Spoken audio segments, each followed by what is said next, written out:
everyone. We welcome you to our panel discussion today.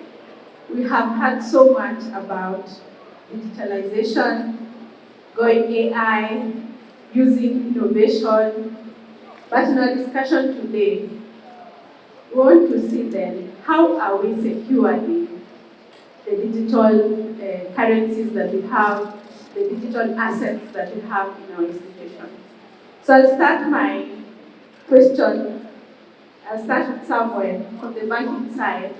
We have seen that from the reports in the country, there have been reports that Kenya experiences over 2.5 billion cyber threats every quarter.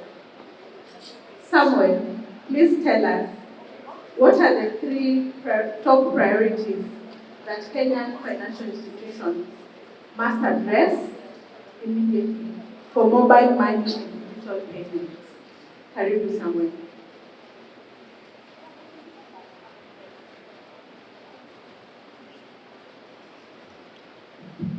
Thank you. My name is Kariuki. Thank you very much. So in terms of some of the things that you need to focus on, in the financial sector, the main one is, first of all, is third parties.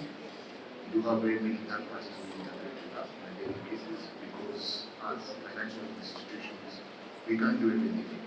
We are relying on third parties just to be able to integrate into the mobile space, internet banking space. So those are the key vendors. Those are the key parties that you really need to look at. So the main thing is, first of all, when you're going into those contractual agreements, have very good strong contracts which allow you to, first of all, ensure you can do an assessment of those vendors for needs, just in case something happens, just to be able to go back. In terms of incidences, have them highlight you when the incidents occur, and also let the third parties understand that at the end of the day, it's a journey together to be able to provide services to our clients. So if you're able just to work together, we can be able to secure our environment. Secondly, we're looking at these emerging threats. I think the first one is AI, which has been really necessary. In the cybersecurity side, we normally look at it as a two-blade sword, whereby there's a good and a bad. So in terms of the good, it has really helped us in terms of analyzing threats, be able to detect threats as quickly as possible, be able to respond to them as quickly as possible. But also in terms of the threat itself, these malicious individuals are using AI just to be able to penetrate systems and be able to hack into our institutions. So yes, at the end of the day, it's something we need to look at. Secondly, in terms of on the cybersecurity side, in terms of emerging trends, we are looking at some tools. It's a capability called quantum computing. So this is the capability of being able to process huge amounts of data as quickly as possible. These will pose a threat specifically on the cybersecurity side because on the cybersecurity side, we are relying on encryption tools to be able to encrypt the traffic at rest, in transit or in storage. By having that encryption tool being easily compromised, we have a problem. So hence, we're really looking at AI and quantum computing very seriously in terms of cybersecurity. And then finally, in terms of what you're looking is insider threats. The insider threats are looked at it in two perspectives. First of all, these are the good people who we have in our institutions who can be able to help us protect the institutions that we have. Secondly, this can be also the malicious individuals who are there, who can be able to help the perpetrators to enter our systems and be able to perpetrate frauds. So for this one, a lot of awareness has to be done. We have things like API security, which are API security standards which you have to conform to, so that you can be able to ensure that these systems are well secured, and at the end of the day, we are securing them. Those are the three things which are looked at. I like the fact that many institutions are relying on other institutions for support. The third action is something we cannot forget about. And in line with what you just said, to enable a safe environment means institutions have a lot of investment around cybersecurity. And I'll ask this Raph. How do you measure the return on investment on the kind of investments that you done And what are the quick wins that enable institutions to track and reduce cybersecurity incidents and fraud? Thank you for hearing me. I think given that cybercrime is quite prevalent, one of the key measurements that can be used to measure the return on investment is the financial aspect. So making sure that then the organization is experiencing financial growth or at least financial savings. So meaning that if you are encountering previously you encountering high cost of maybe cyber insurance, and that needs to go down because of course people can see that there is a reduction in the number of incidents. And still on financial, it can also go into the fact that the cost of breaches will have reduced. So that's one of the key metrics that you can check. Also, there's also operational metrics which organizations can evaluate. And this could be, especially from detected response, you can look at the mean time to detect incident and mean time to respond to your incident, making sure that at least you're responding effectively. And then lastly, I think one of the key other things is the awareness of both the staff and customers. So meaning that if customers are reporting more of the fraud incidents, then it means that the organization is doing good at educating the people.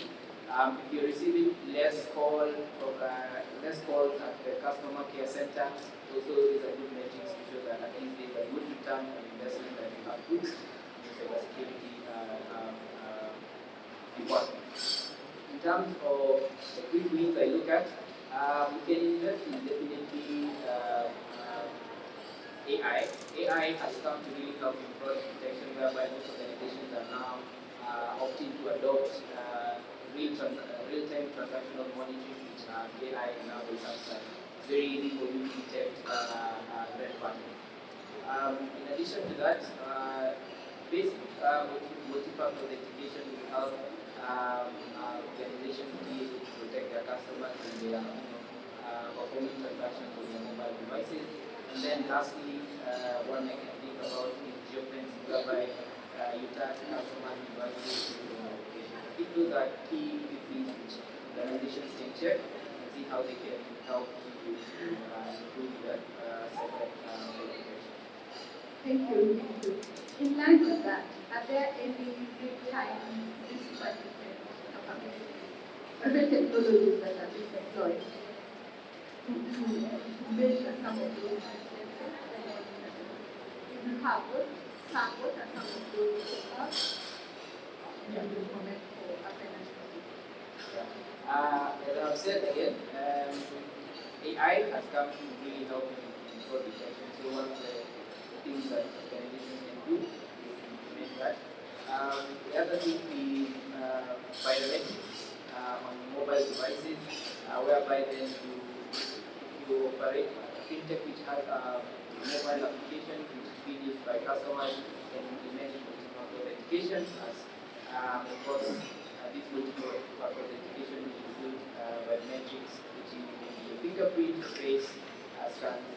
It can also go well to implement nice level authentication whereby you are able to recognize customers based on their devices. So if a customer changes their devices, then you are able to authenticate that and give assurance that the customer because accounts in the tech world, because that's your differences, right? Yes. So I know we live in an interconnected environment, and most of the cybersecurity protection measures are regulatory guidance. We've seen regulators pushing for institutions to put in place control mechanisms around cyber. And I want to ask Duncan, from where you sit, do you think our regulators, be it in Kenya, East Africa, or globally, are enablers of innovation or they're slightly innovation? And in line with that, are there areas of collaboration that you recommend between regulators? Okay. Thank you. If you're a regulator here today, I hope I won't get in trouble. But yeah, that's a good question actually. And I'm glad to say that regulators in independent markets are very forward-thinking and mature, considering that in the African market we are competing with other giants like South Africa, Nigeria, Egypt, and the likes. But yeah, particularly in the banking sector, we're looking at central bank. We're looking at the Office of the Data Protection Commissioner. For those who do investments in these capital markets, and we've seen very positive moves from them over the years in enhancing how the industry is regulated and also guiding the players in the industry in their direction to take. So the premise of compliance regulation is promoting ethical practices and fair competition, customer protection, and also encouraging release and use of safe and secure channels in line with digital transformation. Just to mention a few, and we have to agree with them that it's important that they put compliance frameworks for players in the market to follow as they compete with each other, so that you don't have one who has more advantage than the other, or some that are participating in unethical practices. But also on the downside, we've seen such compliance frameworks bringing some bit of bottlenecks, if I may call it that. You get that if I am a player in the market and I am quick to innovate and bring up new solutions in the market, they tend to slow me down a bit because I need to comply and meet 1, 2, 3, measures or checks before I can release to the market. Also, it has brought about compliance costs, because for me to meet compliance, there's a cost attached to it. They say that if you think compliance is expensive, then try non-compliance. And I think we have had so many cases of non-compliance around data protection with our audit receipt, and the kind of collaborations we've seen, especially with the Uganda Data Protection Office.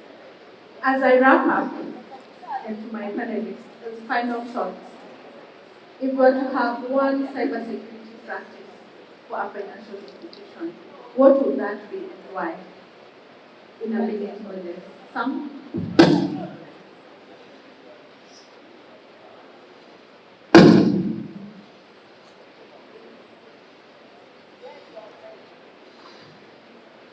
Thanks.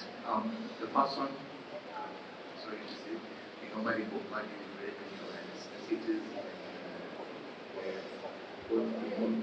frequent issues in the short term. Kindly bear with us if we look like it's part of our activities to make you aware of what is some of the big returns, some of the threats which are coming up. Specifically, you have here phishing emails and all that we said. Phishing emails and Awareness, right? The second one? Oh. Yeah, for me, I think governance would be number one, because governance forms the foundation. Most of the audit issues which are noted in cybersecurity are always going back to the root cause of governance. So if you put up great governance measures in any cybersecurity organization or any organization, then that's going to form the foundation of good security. Really what we are talking about security. Governance, and like you always say, and management support, right?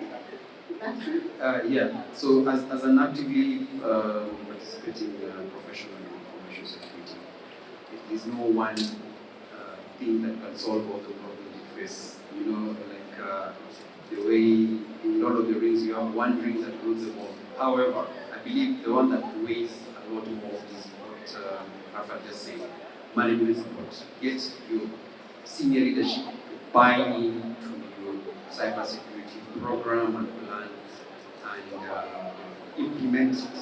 Have a repeatable program that you can measure on a repeatable basis. Thank you very much for listening to us. I know the team has much more to say and discuss. Thank you.